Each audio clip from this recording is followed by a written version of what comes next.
AP DSC అక్రమాలపై మంత్రి Nara Lokesh assembly వేదికగా ఇచ్చిన వివరణ అనుమానాన్ని నివృత్తి చేయకపోగా మరిన్ని పెంచేలాగా ఉంది. 2-3 వ్యాఖ్యలు చేశారు మంత్రి నారా లోకేష్ గారు. స్పోర్ట్స్ కోటాలో ఎలాంటి రాత పరీక్ష లేకుండా డైరెక్ట్ గా ఉద్యోగాలు ఇవ్వడాన్ని సమర్థించుకున్న నారా లోకేష్ గారు, పివి సింధుకు కూడా మనం అలాగే ఇచ్చాము, ఆమెకు భూమి కూడా ఇచ్చాము, ఆమెకి ఇచ్చిన తరహాలోనే వీళ్ళకు కూడా ఇచ్చాము అని చెబుతూ ఒక పర్పస్ చెప్పారు.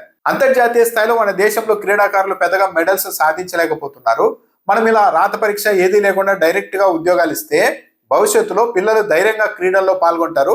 ఆ క్రీడల్లో మనం రిటైర్ అయిన తర్వాత ఉద్యోగానికి గ్యారంటీ ఉంటుంది, డైరెక్ట్ గా ప్రభుత్వం ఉద్యోగం ఇస్తుంది అన్న ధైర్యం ఉంటే ధైర్యం చేసి క్రీడల్లో పాల్గొనేందుకు ముందుకు వెళ్తారు. అందువల్లనే మేము డైరెక్ట్ గా ఎలాంటి రాత పరీక్ష లేకుండా ఉద్యోగాలు ఇచ్చేసాం అని నారా లోకేష్ గారు చెప్పారు. మీరు చూడండి, పివి సింధు గారికి ప్రభుత్వ ఉద్యోగం ఇచ్చిన ఘనత ప్రజా ప్రభుత్వం అధ్యక్ష. ఆమెకి భూమి ఇచ్చారు అంటే స్పోర్ట్స్ పర్సన్ కి టెస్ట్ పెట్టాలని లేదు అధ్యక్ష. The idea is to promote sports. Quota ద్వారా వాళ్ళకి ఇవ్వాలని చాలా స్పష్టంగా ఉంది అధ్యక్ష. ఇక్కడ 2 పాయింట్లు చూడాలి.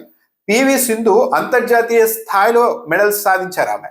ఆమెను ఇప్పుడు ఈ డిఎస్సిలో పోస్టులు తీసుకున్న వీళ్ళని పోల్చడం సరికాదు. ఆమెకి ఇచ్చాం కాబట్టి వీళ్ళకి ఇచ్చేసాం అలా అనడం అంటే కరెక్ట్ కాదు. సరే, ఆ విషయాన్ని పక్కన పెడితే నారా లోకేష్ గారు ఏం చెప్పారు?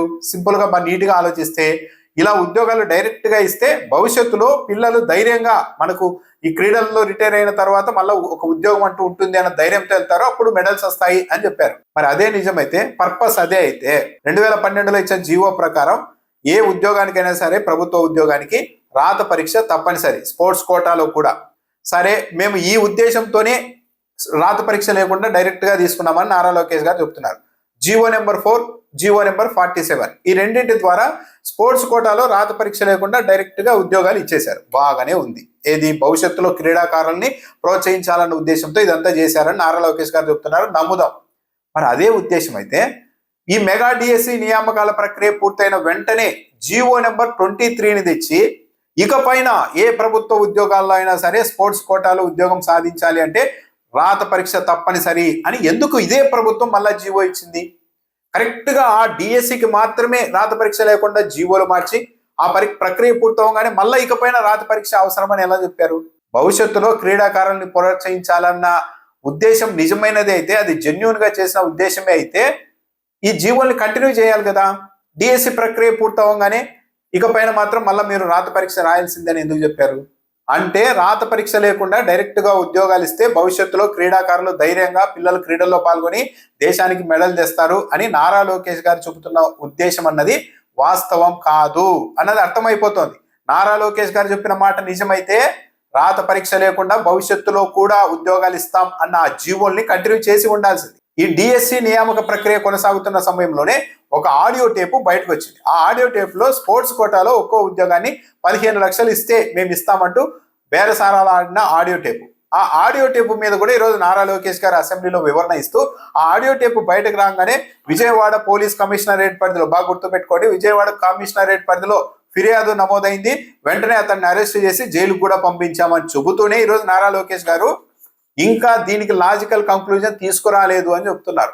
మన విజయవాడ కమిషనరేట్ కి కంప్లైంట్ ఇచ్చి ఆ వ్యక్తి ఎక్కడున్నారో ఎత్తికి అతన్ని పైన కేసు పెట్టి అతని జ్యుడిషియల్ రిమాండ్ కూడా పంపించిన ఘనత ప్రజాప్రభుత్వం. ఈ కేసుని మేము లాజికల్ కంక్లూజన్ కూడా తీసుకెళ్తాను. మేము ఎక్కడ వదిలిపెట్టాం, ఏదో కేసు పెట్టేసాం, ఎఫ్ఐఆర్ చేసాం, రొటీన్ ప్రాసెస్ లో అవుతుందంటే నేను వదిలిపెట్టాను. లాజికల్ కంక్లూజన్ కూడా నేను తీసుకెళ్తాను అధ్యక్ష. ఆ కేసు కూడా మేము ఒక లాజికల్ కంక్లూజన్ తెస్తాము అంటున్నారు. అంటే నిజాలు ఇప్పటికీ తేల్చలేదు అని నారా లోకేష్ గారే చెబుతూ ఉన్నారు. ఏడాదైన తర్వాత కూడా ఇంత కీలకమైన కేసులో డిఎస్సి ఉద్యోగాల అమ్మకానికి సంబంధించి ఒక ఆడియో టేప్ వస్తే అరెస్ట్ చేసి ఇప్పటికీ కూడా దర్యాప్తు పూర్తి చేసి లాజికల్ కంక్లూజన్ కి ఎందుకు తీసుకురాలేదు? ఈ రోజు కూడా అసెంబ్లీలో మేము తెస్తాం, లాజికల్ కంక్లూజన్ తీసుకొస్తామని మంత్రి ఎలా చెప్తున్నారు? ఎందుకు ఇంత కాలయాపన చేస్తూ ఉన్నారు?